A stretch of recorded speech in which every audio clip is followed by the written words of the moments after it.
Joel capítulo 3, verso 14, está escrito: multidões e multidões no vale da decisão, pois o dia do Senhor está próximo, no vale da decisão. O contexto desse texto é o grande dia do juízo final, onde o Senhor, no vale de Josafá, diz a palavra, se assentará e julgará todas as nações da terra. O vale de Josafá, para quem já foi para Israel, é também conhecido como o vale de Cedron, que é aquele vale que tem entre o Monte das Oliveiras e a cidade de Jerusalém. Quem foi para lá sabe bem como é que é a topografia. Você se assenta no Monte das Oliveiras, tem um vale entre a cidade e o monte, e ali logo à frente então a cidade santa, as portas por onde o Senhor entrará. E a Bíblia fala escatologicamente que chegará um dia em que o Senhor, naquele vale, decidirá o futuro das nações. O que eu quero compartilhar com você hoje? O poder da decisão.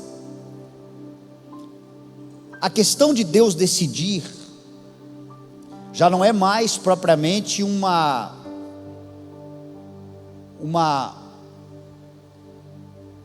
algo a Ele realizar ou não. Já está decidido no Senhor. A questão é só tempo, é a profecia se cumprir. Deus já decidiu julgar todas as nações da terra. O Senhor já decidiu sobre o nosso propósito. O Senhor já decidiu que o nosso nome está escrito. O Senhor já decidiu o que vamos experimentar dele.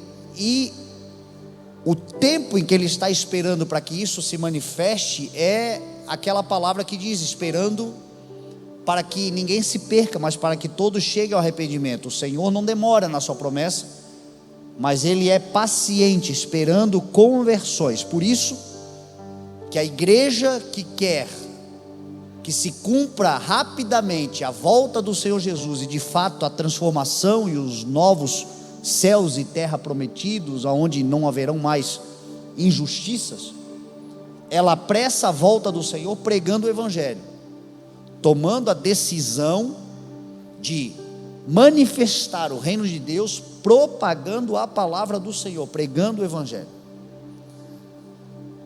Mas eu gostaria de trazer um conceito sobre a nossa vida cotidiana e o poder da decisão e a importância em decidirmos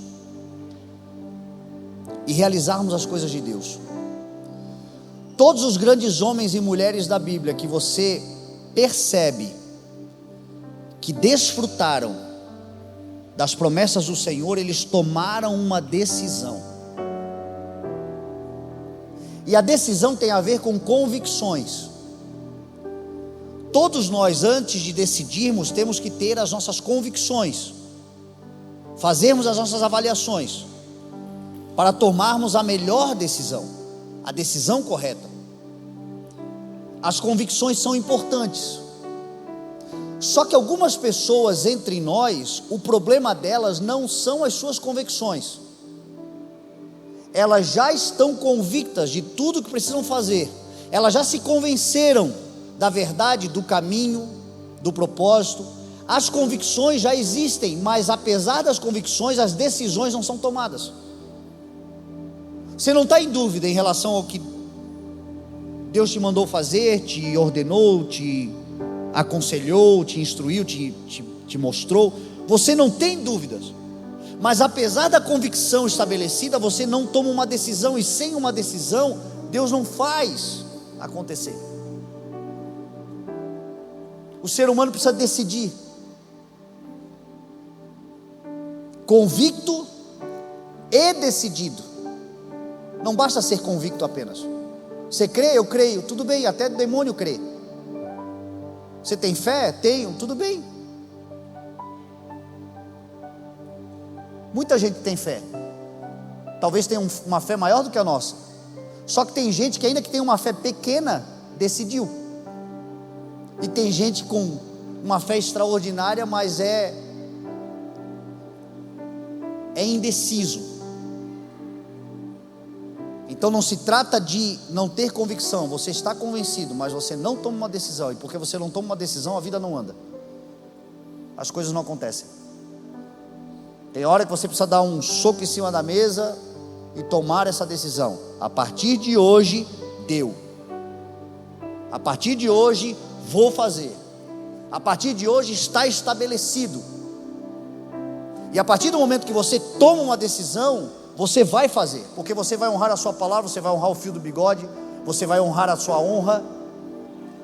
Tem gente que está convencido de um monte de coisa, tem gente que está convencido da sua saúde. Eu estou convencido que eu preciso cuidar da minha saúde, mas não tomou uma decisão ainda em favor da saúde. Aí passa a semana, hoje é segunda-feira, nem cumpriu o que prometeu no final de semana que na segunda-feira faria, está convicto, mas passou mais uma segunda-feira, vai passar terça, quarta, quinta, porque na verdade tem que fazer na segunda, então lá na outra segunda-feira, talvez decida. Eu me lembro quando eu, de fato, virou a chave que eu resolvi essa questão de saúde, né? Cuidar da saúde. Foi numa sexta-feira, chovendo, final da tarde. Eu fiquei indignado, porque eu já estava há meses convencido que eu precisava fazer, mas eu não tomava uma decisão e eu sempre protelava, postergava para segunda-feira. Eu me revoltei comigo, eu me olhei no espelho e falei assim: não vai mais ser segunda-feira não, vai ser agora. Eu vou numa academia agora, eu vou me inscrever agora, e eu vou pedir para fazer o primeiro treino agora, e foi isso que eu fiz. Eu tomei uma decisão indignado comigo, porque eu já estava convencido há muito tempo, mas não decidia. Eu fui na sexta-feira, chovendo, final do dia, fiz a inscrição, já treinei, e a vida mudou. Nesse âmbito, decisão. Para tudo é assim. Não adianta a gente estar pregando e convencendo, não adianta a gente ficar aqui gastando voz, ensino, trazer convencimento, trazer o conhecimento, gerar convicções, ouvir o amém, mas você não tomar uma decisão em relação ao que você ouviu.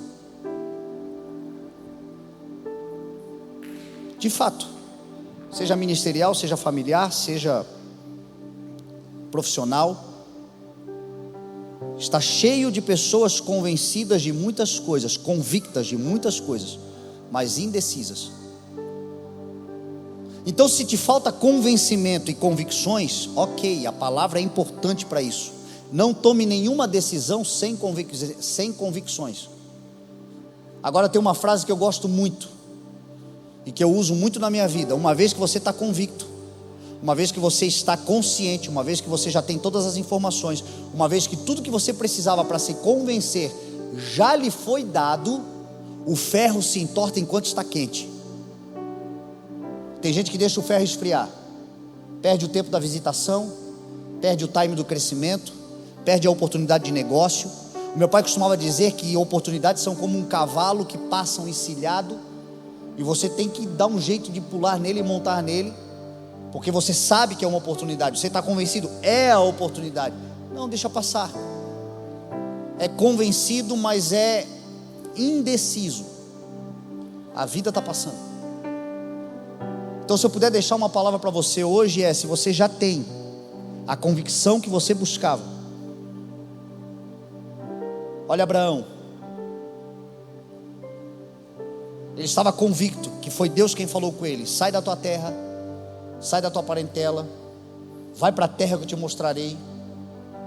E diz a palavra que apesar de ser já velho, com 75 anos de idade, a sua mulher com 65 anos de idade, eles saem lá da Mesopotâmia e vão para a terra que Deus lhe mostraria. E eles só são capazes de fazer isto porque eles tomaram uma decisão, e uma vez que decidiram, vamos embora. As coisas começam a fluir. Quando você vê o seu filho Isaac diante de Rebeca, diz a palavra que Isaac estava enlutado com a morte da sua mãe Sara, triste. Mas quando ele olhou Rebeca vindo num camelo, ele levantou os olhos e viu, ele perguntou quem era, e foi dito a ele que era Rebeca. Ele já estava convencido de quem era Rebeca, porque quando o servo saiu rumo à terra dos seus pais, lá na Mesopotâmia, para achar uma esposa para Isaac, certamente Abraão falou para ele: olha, o meu servo Eliezer foi eu mandei buscar uma esposa para você lá na terra dos meus pais, alguém da nossa geração, para você não casar com mulheres estrangeiras, com mulheres estranhas, para você manter a fidelidade, a promessa do Senhor, de fazer de nós uma nação pura. Certamente, durante o tempo da viagem, Isaac foi convencido por Abraão das promessas, da palavra, do propósito. E quando ele viu quando ele viu Rebeca, ele estava convicto, mas ele precisou tomar uma decisão. Ele mal deixou ela descer do camelo, já levou para a tenda, fez dela sua mulher. Isso é com homem decidido. Pegou pela mão e disse: é minha esposa. A amou e foi consolado na morte da sua mãe e construiu uma família. Hoje tem um monte de borracha fraca, que ama, que gosta, mas não tem a coragem de tomar uma decisão. Pega pelo braço: vamos para o cartório, vamos casar, vamos formar uma família. Não, é convicto, mas fica ali, protelando, postergando e tal, e coisa. Daqui a pouco a mulher começa a perder a admiração, porque se tem uma coisa que a mulher espera num homem, é a segurança de tomar decisões. Não, é a mulher que tem que tomar a frente para tomar as decisões. Muitas vezes, casas que a mulher tem que estar sempre na frente, puxando o cara. Meu irmão, é muito melhor você frear alguém do que você ter que estar empurrando alguém. Eu prefiro lidar com pessoas que você tem que estar dando uma freadinha, sabe? Dá uma seguradinha aí mesmo, dá uma seguradinha. Ou pegasse pesado agora. Mas eu prefiro esse tipo de gente do que gente que tem que estar empurrando. Meu pai costumava usar uma frase assim: o anjo está com vontade de chutar a bunda dele. O anjo está com vontade, porque ele não anda. O anjo está doido para dar um chute nele. Ele não anda, esse miserável. E tem gente que eu creio que é assim mesmo. Deus está olhando para ele assim: manda um anjo para dar um chute nele, assim, para ver se ele anda, porque ele já tem todas as informações, ele só não toma uma decisão. Então talvez hoje o Senhor esteja falando com pessoas aqui que estão convictas de determinadas ações que precisam ser tomadas, mas se você não decidir, isso cabe a você. Você está no vale da decisão.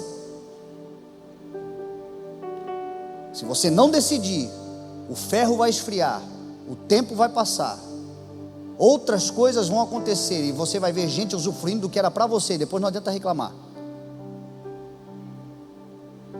Meu Deus, eu tive uma ideia lá atrás, hoje eu estou vendo, eu sabia que a ideia foi minha.